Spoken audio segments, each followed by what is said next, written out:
Breaking news we've been following today. Barry Morphew expected to appear in court at any time tonight after his arrest in Arizona. This booking photo was taken this evening in Phoenix. A grand jury here in Colorado indicting him for the murder of his wife Suzanne more than 5 years ago.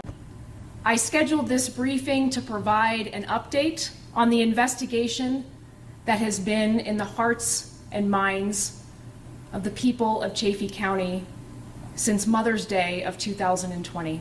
A grand jury here in Colorado indicted Morphew on first-degree murder charge 2 days ago, and we are learning more about the evidence that investigators say connects him to the murder. And it's all about the animal tranquilizers known as BAM that were in Suzanne's body when she died, according to her autopsy.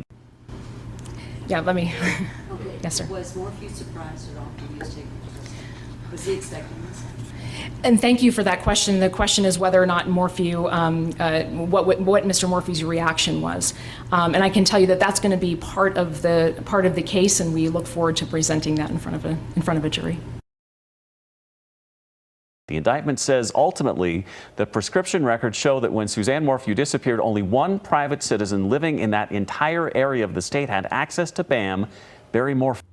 Have a look at this booking photo of Barry Morphew. You can see how haunted he is. You can actually see the fear written all over his face, can't you? It's quite different. It's unmistakable compared to that first booking photo, where he also has a bit of a deer in the headlights look, but here it really does look as though he feels and is caught out. But are they going to be able to make the charges stick this time round? I got nightmares in my head, I fear thoughts build up until I can't feel. My mind fills up into a creature, and it haunts me somewhere much deeper. I got nightmares in my head, I fear. Hello and welcome to True Crime Rocket Science. Now, you heard the 12th Judicial District Attorney Ann Kelly in the press conference talking about Barry Morphew's reaction to being approached, apprehended, charged, basically arrested. And of course, that is not in the affidavit, and that is something that we are going to be seeing at trial. That is part of the investigation. I think that's going to be very interesting how he reacted to being charged. And it'll be very interesting to see how his lawyer reacts as well. So far, we haven't heard anything from her, Iris Ayton, are we? Well, there's lots to unpack. Before we get to that, if you haven't subscribed to the channel, please do. By the way, I've got a playlist of over 100 videos on the Barry Morphew case, as well as a deep dive of that original 131-page affidavit. I'll put links to those in the description. If you find this analysis worthwhile, please hit the thanks button and let's get started. Well, it's all over the news, isn't it? CNN, ABC, Fox 21, 9 News, NBC, Denver 7, KOAA, the New York Post, you name it. The grand jury indictment is 10 pages, but its real firepower is in the final sentence on the last page of the document. This sentence. And you heard it a few moments ago in the clip. Ultimately, the prescription records show that when Suzanne Morphew disappeared, only one private citizen living in that entire area of the state had access to BAM, Barry Morphew. Now, when presented with this evidence, I wonder how Barry could possibly defend himself. It's incredibly ironic that Barry's unique interest in hunting, I mean, bear in mind even what he's wearing in that first booking photo, it's like a camo type shirt. You know, his interest in hunting, which he brought to Colorado from Indiana, is ultimately what the authorities felt was the best hook to hang their legal case on. And you may remember I suggested early on that hunting was going to be important in terms of the operant psychology. I feel the same is actually true of the Long Island serial killer as well. Now, it remains to be seen whether Barry, currently residing in Gilbert, Arizona, will be relying on his heavy-hitting and admittedly effective legal counsel, Iris Ayton. But can he still afford her, or has his money run out? I'm sure we are about to find that out very soon. It has felt for a good long while that the authorities, after a shaky start, have played the long game. Part of that long game was likely checking to make sure the ace in the hole is as good as it appears. One citizen, is it in the entire state possibly, or certainly in that region, with a cocktail of a unique cocktail of tranquilizer drugs. It's not something even hunters, I think, regularly use, but it was something that I think he used when he was a deer farmer in Indiana. This section on page 6 of the probable cause affidavit deals briefly with BAM prescriptions. It's on page 10. Records were obtained for BAM prescriptions related to Barry Morphew. Records were also obtained for BAM prescriptions for all persons within the counties and adjacent counties to where the Morphews lived and where Suzanne Morphew's remains were located. That is in terms of Colorado. Those records showed that Barry Morphew obtained and filled several prescriptions for BAM while living in Indiana. In other words, means even Barry didn't buy BAM in Colorado. He brought it with him, and nobody else bought BAM in that part of Colorado. That is quite inculpatory, wouldn't you say? Barry Morphew's last purchase of BAM by prescription was in March of 2018. Barry obtained multiple kits that each contained multiple doses just a few months before the Morphews moved to Colorado.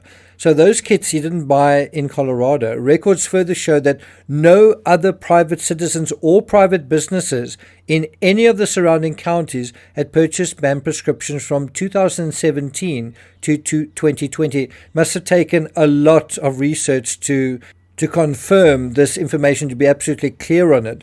Colorado Parks and Wildlife and the National Park Service were the only entities that received prescriptions of BAM in those counties from 2017 through 2020. Investigators learned that each of these government entities enforced tight regulations to monitor the BAM prescriptions, storage and use. None of the BAM from those agencies was unaccounted for. Now, I guess the way to undermine this is to find out if there's any way that Barry had a friend in the National Parks Service or a friend of a friend, and could that have been some way that it could have gotten into the fabric of this case, not necessarily through Barry, but through some other entity, some other individual. So I suppose one could argue that anyone else could simply have entered the state and left it somewhere, and it could have transferred. But even if you mitigate and minimize the argument, the contextual fabric remains very, very compelling. Another part of the long game may have been biding their time so that Barry's war chest could be drained by the time they came after him. Well, is it drained? Also, one wonders whether they had Barry under surveillance and what new information has come out through things that he's said, and also what he's done with his money and perhaps other things. In this analysis, I want to review two aspects to the Morphew case, not so much the timeline of the Morphew case, but the Morphew case in context to other high-profile cases, which I believe had a bearing on this killer's psychology. I also want to share some of my own impressions briefly about what this case has meant to me and where I went and what I saw when I traveled to Colorado to find out more about it. I might do that as a part 2 to this episode. Let's start off with the timeline. Does anyone remember the basic timeline of high-profile cases of wives and in some cases children that suddenly disappeared and turned out to be murdered? There was Chris Watts in August 13, 2018 in Frederick, Colorado. He went to a lot of effort to hide the bodies of his family. Barely 3 months later in the same state, Patrick Frazee, just up the road, murdered Kelsey Bereth in Thanksgiving in 2018. That was Woodland Park, Colorado. Frazee, a rancher, also went to a lot of trouble to destroy through incineration his fiance's body, and he almost succeeded. 6 months after that, there was the murder of Jennifer Dulos on May 24th, 2019, and in that case, her body was successfully hidden. To this day, it hasn't been found. 3 months after that, there were the murders of Tylee Ryan and J.J. Vallow in September 2019 in Idaho. It took around 9 months to find their bodies. 9 months after that, Suzanne Morphew was murdered on Mother's Day in May 2020. It took more than 3 years for the authorities to stumble across her remains in a windswept field in the San Luis Valley. I've actually been there, I've actually stood there. Incredibly, traces of BAM were still found in the marrow of her bones 3 years after her death, and despite being exposed to the elements for God knows how long.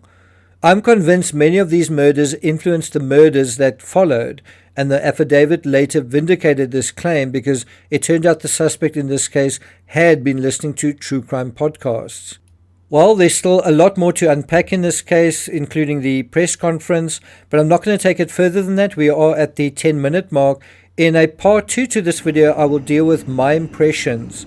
And, I'm not sure of all the cases I've covered in America whether I've spent more time in the fabric of a case than this one. And I'll be sharing that with you in the next episode.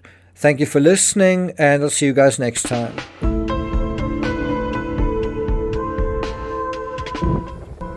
Hello and welcome to True Crime Rocket Science, the most authentic voice in true crime.